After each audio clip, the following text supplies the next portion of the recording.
Hi everybody, it's me, Mike Celestino from laughingplace.com, and if you've been watching what we're doing over at Laughing Place, you know that I am a pretty big Star Wars fan. So you can imagine how excited I was when I received about a month and a half ago from Lucasfilm Publishing. They sent over this box.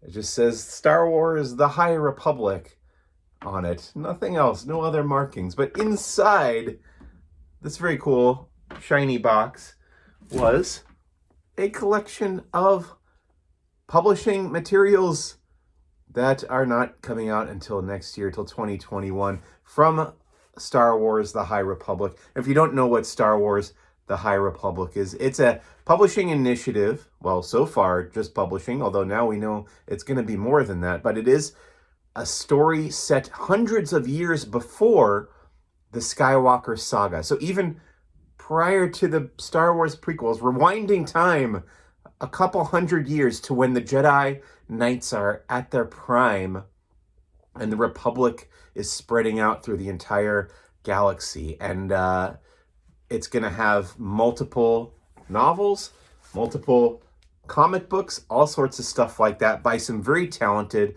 authors, all of which have worked in Star Wars before. So they kind of handpicked people that they knew would be good at telling this kind of story. So at this point, as of today, when this video is going up on December 14th, I have read the first 3 novels in the High Republic, the first of which is called Star Wars The High Republic Light of the Jedi by Charles Soule. Now, this was a 110-page preview of this book that I got in the mail, but then I was able to finish the novel in a digital file that they sent over as well.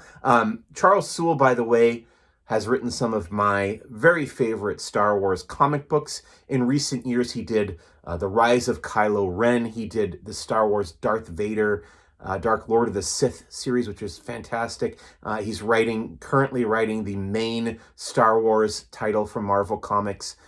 Just a great, great comic writer, and now he's making the transition into writing prose, a full novel for Star Wars as well, with Light of the Jedi. And this book is a great way to start off the adventure of the High Republic.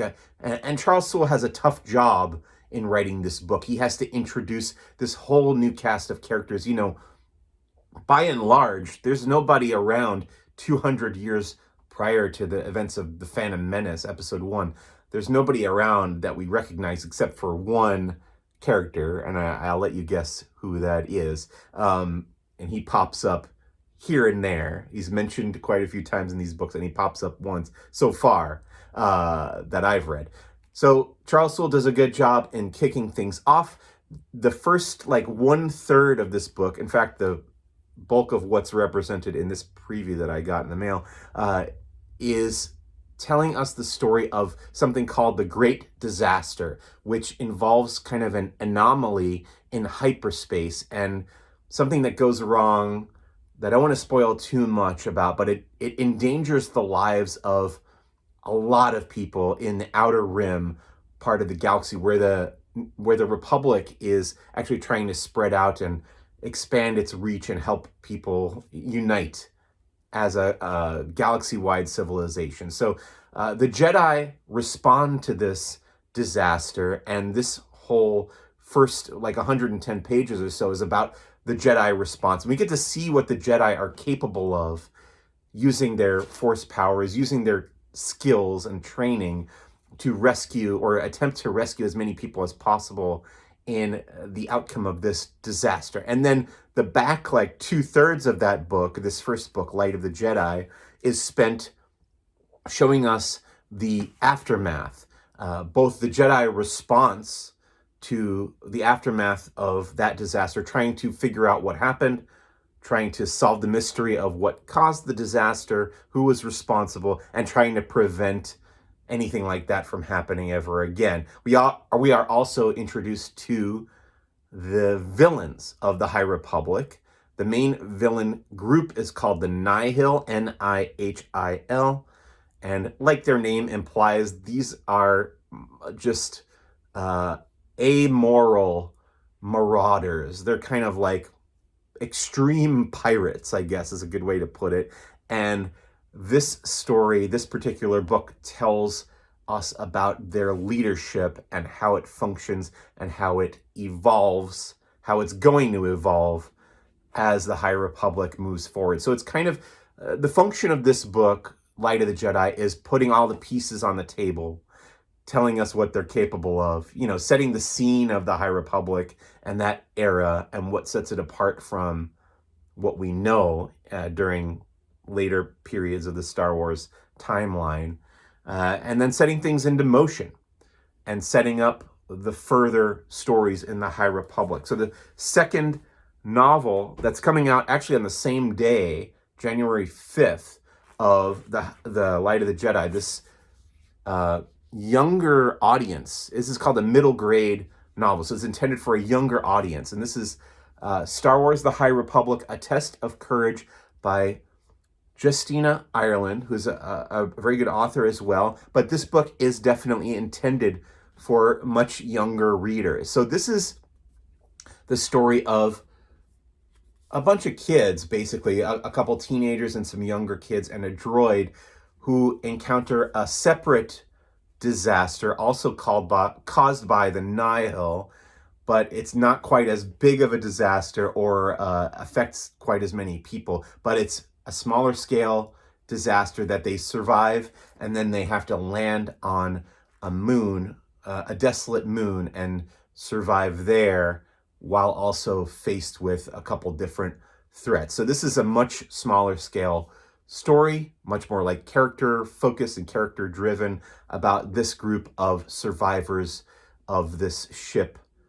I don't want to go into too many details of what this particular conflict is in this story, but this is a good way for younger audiences. I think it's intended for ages 8 to 12, if I believe that's correct, for those kind of kids to get introduced to the world of the High Republic and this era of Star Wars storytelling. And then lastly, chronologically, I also read Star Wars: The High Republic, Into the Dark by Claudia Gray. And if Charles Soule is my favorite Star Wars comic book writer these days, Claudia Gray is definitely my favorite Star Wars novelist these days, except for like maybe Timothy Zahn. But Timothy Zahn pretty much just writes Grand Admiral Thrawn stories. So outside of Thrawn, I love Claudia Gray's writing. If you guys have read Star Wars Bloodline,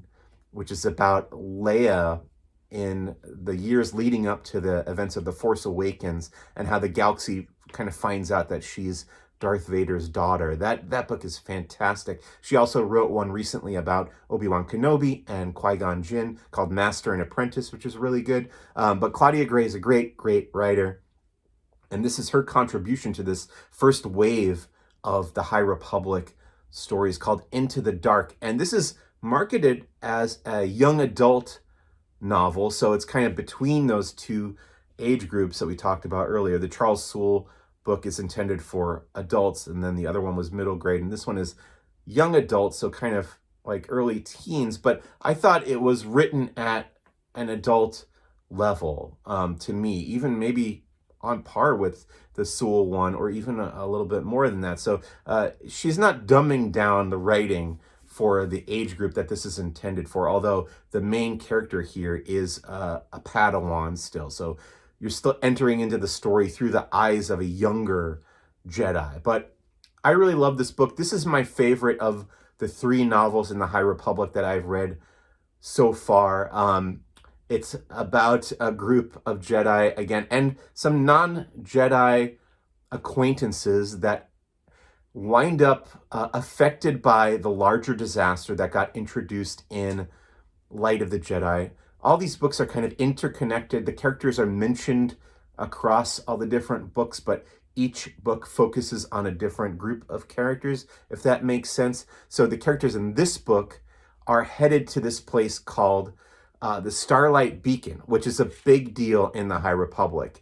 The Chancellor of the Republic has been trying to expand into the Outer Rim, like I said, and she's building this thing called the Starlight Beacon, which is going to be like a waypoint in the Outer Rim for people to stop by, refuel. The Jedi are going to have an outpost there. It's going to be actually the biggest temple of the Jedi outside of the main temple on Coruscant, where they can help people in the Outer Rim.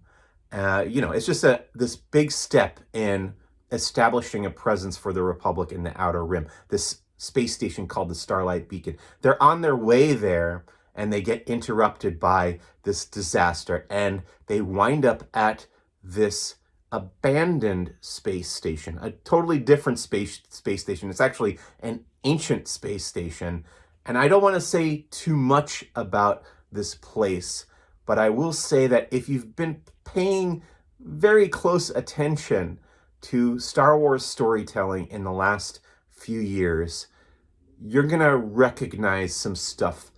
There's some connections to things that take place in other eras that I found very, very exciting and interesting. And it had me double checking things, and I don't know. I don't want to say too much. I don't want to spoil too much. It's exciting. The High Republic is fun. This book is really, really well written. And it also, beyond the Nihil, which are also the villains in this story, we do get introduced to another faction of enemies for the Jedi. So it's not just the Nihil. The Jedi are going to be going up against the Nihil as the main overarching enemy, but there is another threat beyond the Nihil that shows up in Into the Dark.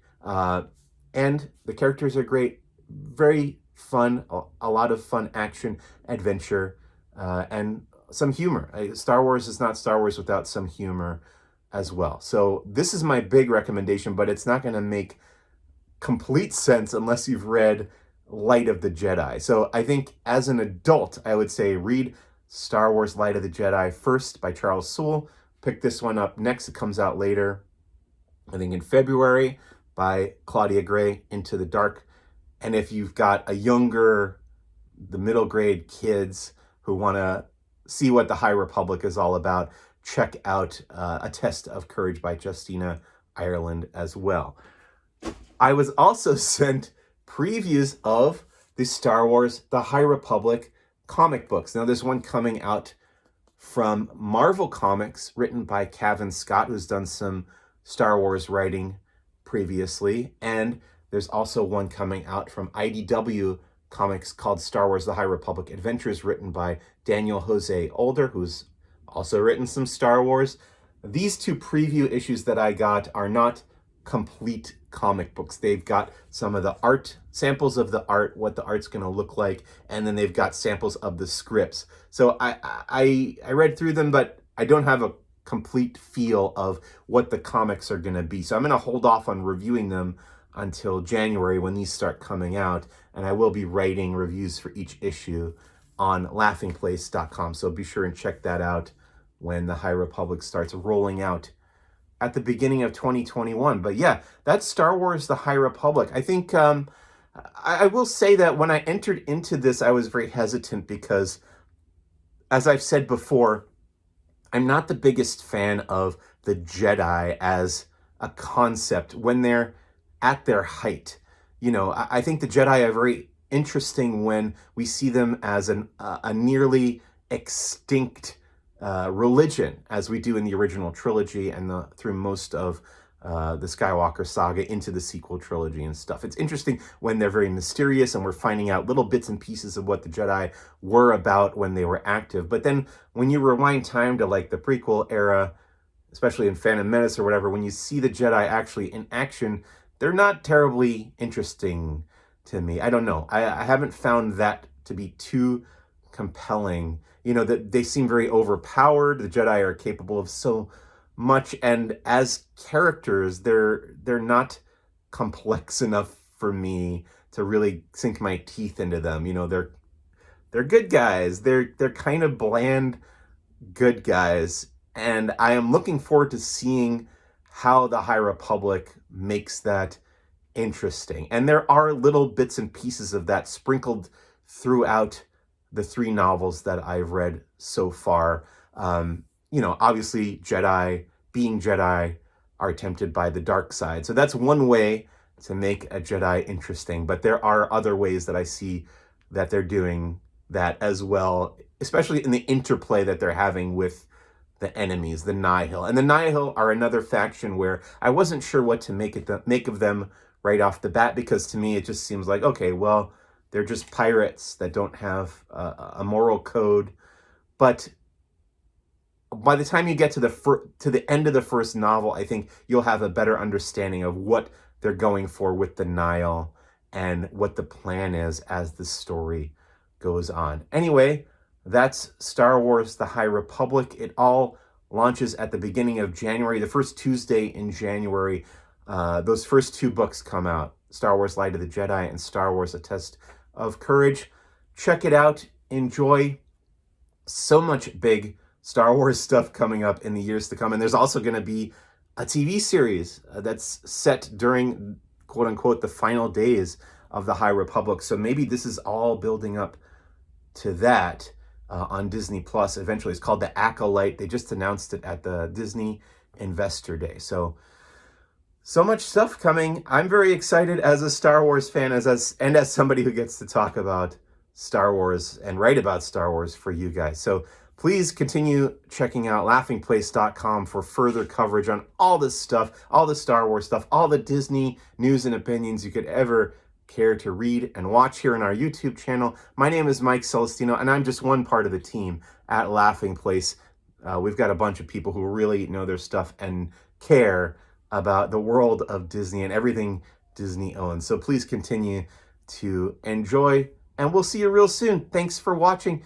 Bye.